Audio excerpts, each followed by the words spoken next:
Balam's rule is open. So I don't think that's a problem spreading that. It's open and it might be difference. So it might be open and difference. But this guy has elemental and sometimes hidden. Open, sudden death, elemental. That's not too bad. We can deal with this. But it sucks when you can't see his cards. Right. So, if anybody hasn't seen the elemental rule before, it's pretty simple stuff. Every card has, well, certain cards have elements. You'll notice that that one does there, that little gale thing at the side on the bird, and my Minotaur has earth. If you put them on the element that the same one as they are, they'll get a bonus, they'll get a buff. If you put them on one where they're not that element, and they will take a weakness, and it puts it once up or once down. So it's really self-explanatory. It's not that useful. Like if he tries to take Quistis with that 7, he can't do it. Because you notice how it goes -1, then that 7 becomes a 6, and then it's 2 6s. Like for instance, his card now is 5 and 2, because it's -1. And the thing with that is, you can flip both sides. So I'm going to drop this guy down to an 8, but passively not give him something to flip. He then traps his card, we then take that, and then we get a bigger advantage. And once again, we get an easy win. I want to take the Shumi guy, but I'll take the Turtlepod.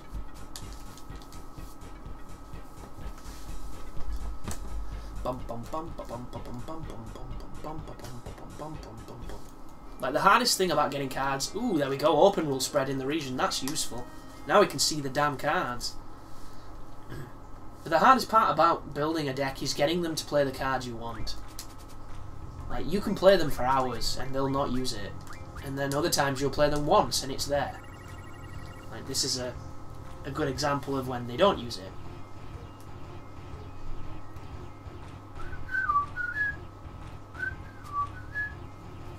So, immediately he goes for a very passive-aggressive attack of, here's a card anyone can flip, and if you flip it, I'll flip it back. Which is a clever way to beat better cards with weaker cards. Well, the problem is, look at this guy, he's taking forever to think. Come on, AI. I'd rather have a master difficulty than take forever to do a damn move. And it's a shit move. So, like, why would you not just put it in the middle and do the same thing? Another passive-aggressive move. But, anyway. That's what we wanted. Ooh. Can't flip it anyway. That's awkward, but we still won. And we're not winning anything we really want, although we've refined a lot of this stuff. So just grab a caterpillar. Bum bum bum bum bum bum bum bum. Come on, please, we want it. We just want gold Quetzacoatl, which I think is it an Aztec god, that one? Aztec lightning god. Ooh, difference. Whoa, what the fuck happened? I've lost a card. Oh no. I shit my pants then. Interesting, Ruby Dragon. We want as many Ruby Dragon cards as we can because they refine it to some nice stuff, and they're a powerful card. I think they refine it to Flare. Anything that refines, not even a word, that refines into Flare is a useful tool. Because the other way to get it is to draw it from Ruby Dragons, or to draw it from, I think it's the Ultima weapon. And the problem there is Ultima is very strong, and very dangerous. But on my first low-level run, I smashed him. It was easy, so I don't really predict having too much trouble with him on this one. But who knows?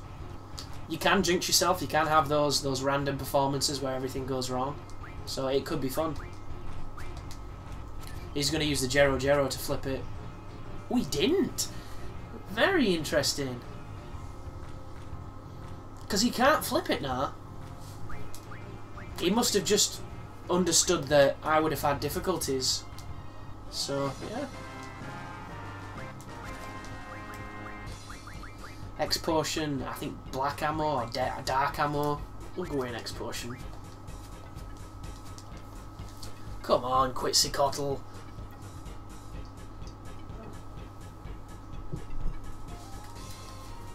I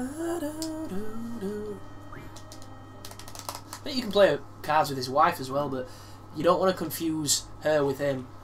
Because sometimes it's one of those things where you remember that the card is in Fisherman's Horizon, but you forget exactly which one is playing it. I did that with Quistis. And I'm sure it's the mayor. I'm almost sure it is. He just doesn't want to use it. He's using an Iguion though, which is a pretty shitty card in the grand scheme of things. It's got some impressive numbers, it just doesn't have them where you need them. Dun, dun, dun, dun. Oh, come on, it doesn't take this long to make a move with your cards.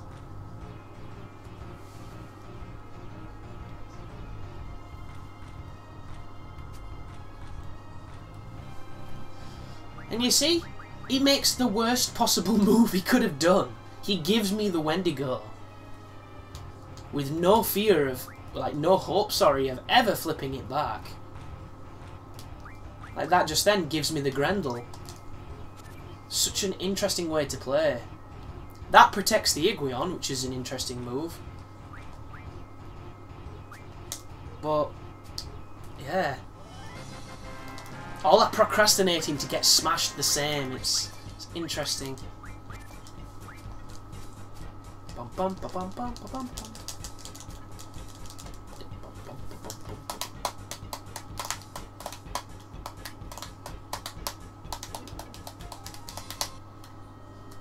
Black screen lingers just a little bit longer than I would like. I'd love stuff like this to get ported to 360 with achievements. If this game had 1000G, my goodness, I would waste some time. And it would be a waste of time because I do love the game. So, he did a Guyler, which we do need, and that is a Malboro, which we do need, so I can forgive him for not playing it. But this video is running a little long and we still don't have the Quetzacoatl card, which is kind of annoying.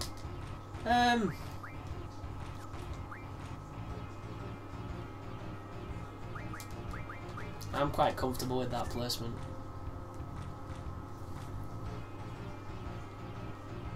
Ba-bum bum, ba-bum bum. What are you going to do? What are you going to do? Come on, dude, fuck me. This is the worst part. How slow a player he is. God, was that really that hard? Put the card at the top of it.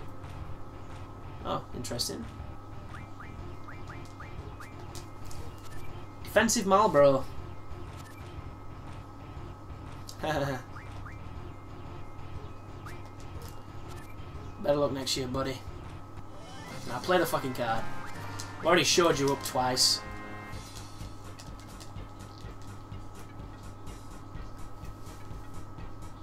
But I wish this card game was in every Final Fantasy, because I just enjoy the notion of having something to collect that you can use and play with. And cards were in 9, but the card game in 9 is so stupid. Like, it's great at high end, but at early it's just boring, because your cards need to level up, and until you level your cards they're really shit. So half the time you have no idea what's happening. Like, you look like you should win. You've got the stats that look like you should win and you'll still lose. It's really dumb. Like, or you'll have a card with great stats, but it has bad directions, so you can never really put it to use. It's much more ambitious and it's much bigger, and I suppose there's more strategy, but it loses the hook of that simplicity that this one has. Ba-bum-bum. Not his strongest move, admittedly. Ooh, that's a plus element. It's a nice example of the element rule there, working in his favour. Hex-Dragon and a Visage.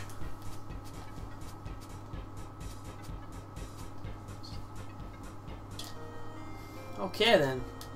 Hopefully we can get this card while we're still young.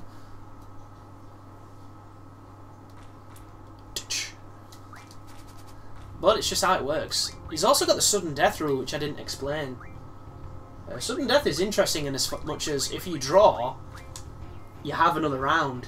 But I'm not too sure if it's that rule or if it's a different rule that makes it that you trade cards. Like, you give each other interesting... Well, I say interesting, it's like... I think it's the cards that you flip, you give to the other player. Or something like that. It's fucking weird. And it can really screw you too. I'm not a fan of that rule. That's a really open and annoying move. But luckily enough, he's trapped his Guyler, so we can then... Oh, he'll flip it. You know what? I can live with that. Because nothing can flip that from the side, but I can flip it from the top. Then I can do that. Now what are we now? 5-0? Goodness me. This guy needs to just play his good card so I can steal it.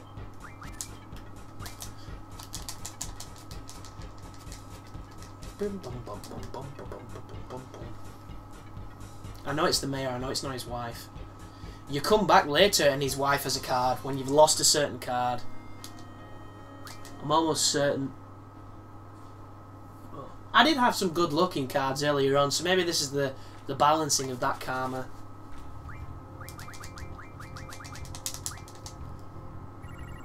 So maybe some of this will get trimmed so you don't have to watch it all. But hopefully I'll keep it in.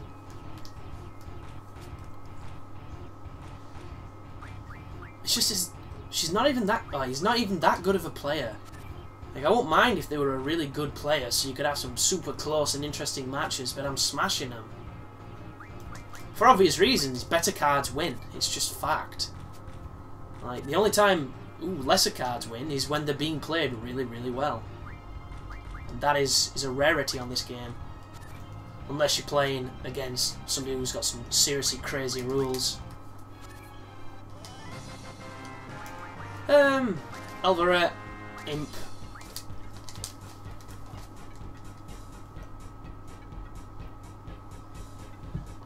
But the thing that I really like about cards, especially on this game, is towards the end of the game, you can actually use them to power yourself up extremely.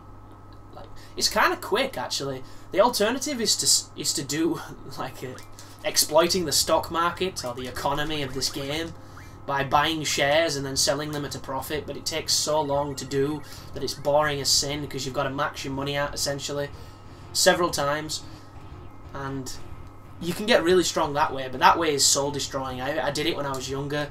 I spent far too long doing it and vowed I would never do it again because it's just, that's not fun to me. That, like, I'm willing to put in time and effort to get stronger. I'm willing to game systems, learn mechanics, but buying things from a shop, refining them, and then selling them back to the shop, that is where I draw the line, because any motherfucker can do that. It's just, you know, it's like painting a wall. At some point, once you've given it enough coats, it's going to look just as good as it would if you had somebody who's an amazing wall painter. The difference is the time investment. It's just, ugh, you lose so much of your life.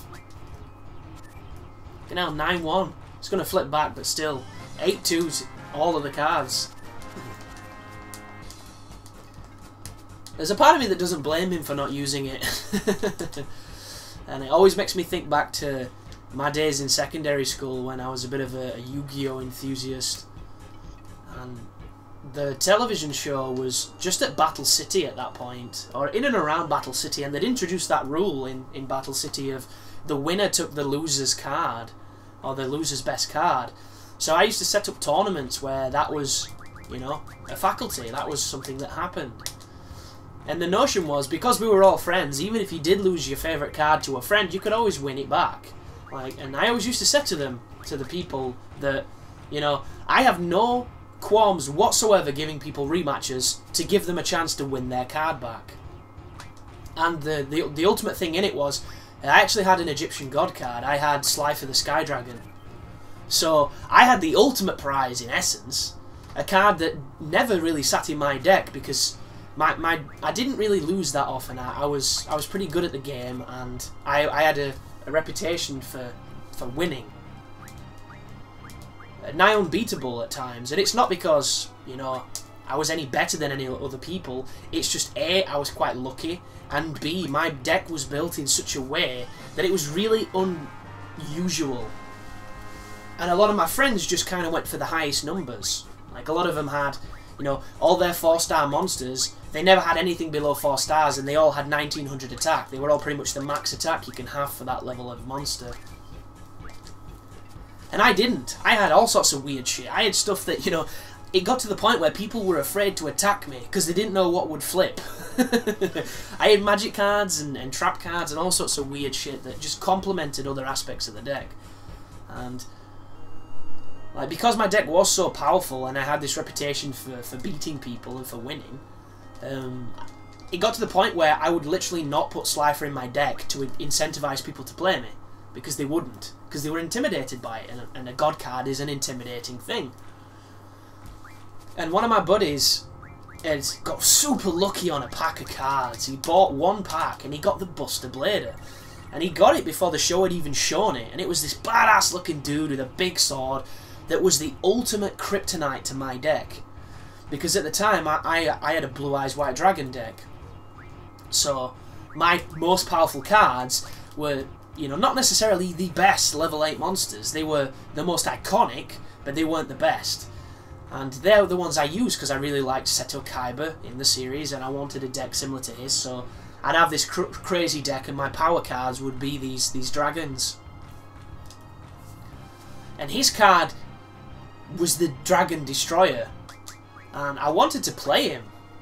And I wanted to play him for a few reasons. I wanted to play him A, because I wanted the Buster Blader. It was a super cool card. I thought it was awesome, and it was one of those things where you just don't see those kind of rare cards at our school, because people didn't have that kind of money or that kind of investment to get them. And on the other side, I wanted to see if I could beat him with a dragon deck, with a card that kills dragons. And suffice to say, I think I lost.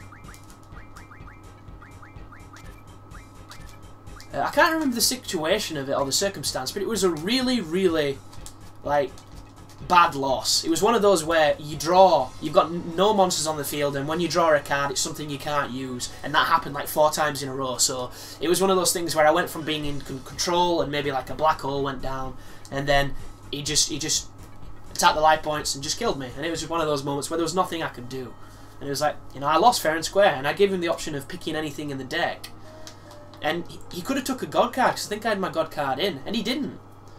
And what he did is he made a bit of a mistake. At the time, there was a Yu-Gi-Oh game on the Game Boy Advanced called Dark something, and it was weird because it had this elemental rule, and in that game, elements could kill other cards even if your attack was lower. And one of the best cards on that game was a card called Jirai Gumo, which is a level 4 monster that has 2200 attack points. Not 2200, sorry, 2200 attack points, which is really high. It doesn't get much higher than that. I think 2300 is the Goblin attack force. It don't get much higher than that card. That card is pretty damn amazing. But the problem is, he didn't know that the card in the actual game had been nerfed. It had been gimped, because it is too powerful.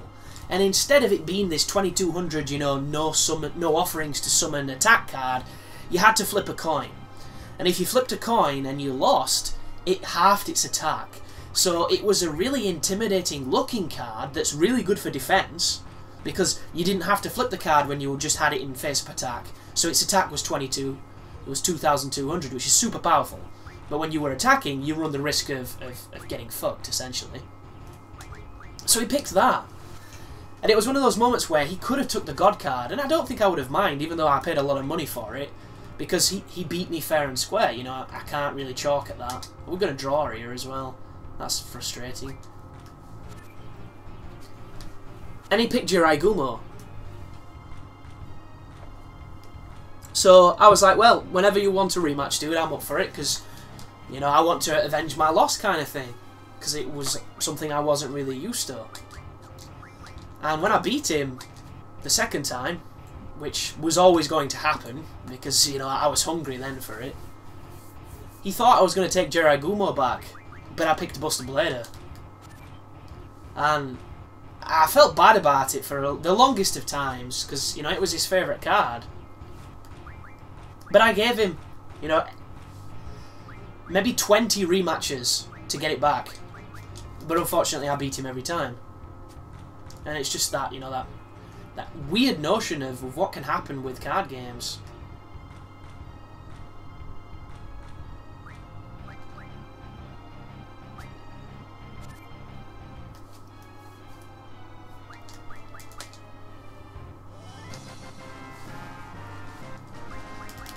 But this is getting ridiculous now. We're just not getting anything.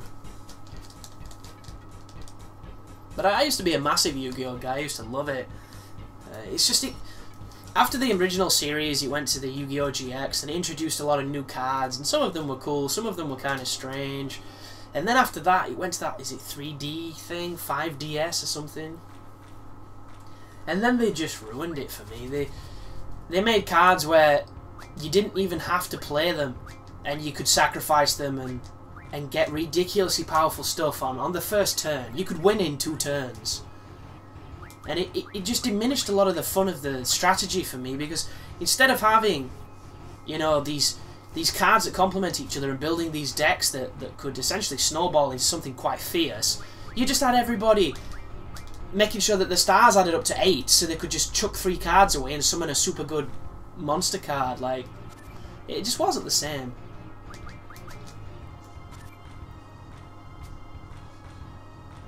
And then a lot of other cards suffered because of it.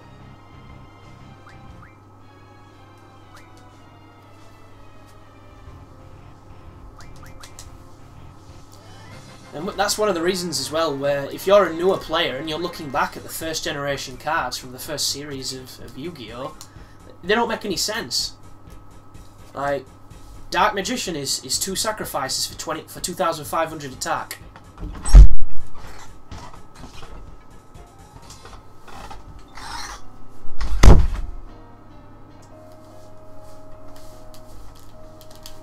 And you might be thinking that, you know, 2,500 attack for 2 sacrifices is really low. Like, why would you ever do that? And even in the first generation of cards, it's an interesting choice, because the Dark Magician has no special abilities. He's just a brute force magic caster, a level 8 magic monster. And you can get a 2,500 attack from a single sacrifice using a summoned skull.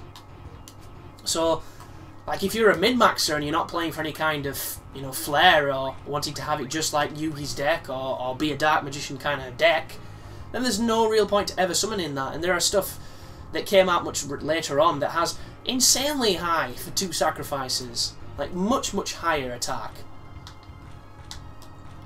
And it's just that notion of, why would you ever do the lower ones when those cards change? Like, there are cards now, after certain, you know, generations have been introduced, that have attacks higher than that aren't sacrificed. Like, I mean, just look at the Goblin Attack Force 2300. There's a Chainsaw Beetle, I forget the name of it. He's another one that has an insanely high attack rating and no sacrifice. He might even be like 2,400, but the difference with him is, when he attacks, the opponent gets to draw a card, so there are downsides to him. Like, there are cards which are sacrifice cards that if you don't have anything on the field, or you don't have anything in your hand when you draw it, you can automatically summon it. And weird shit like that. Just super interesting, but balance destroying in some ways. And this is just not working, man. This guy is not playing the card. This is brutal. Like, 2 fucking videos of dueling this idiot that are probably going to get trimmed.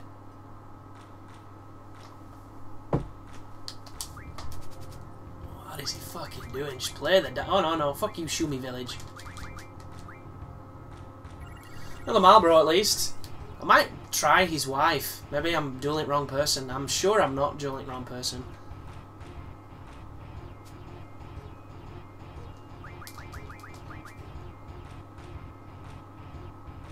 But yeah, speaking of funny Yu-Gi-Oh! Stories.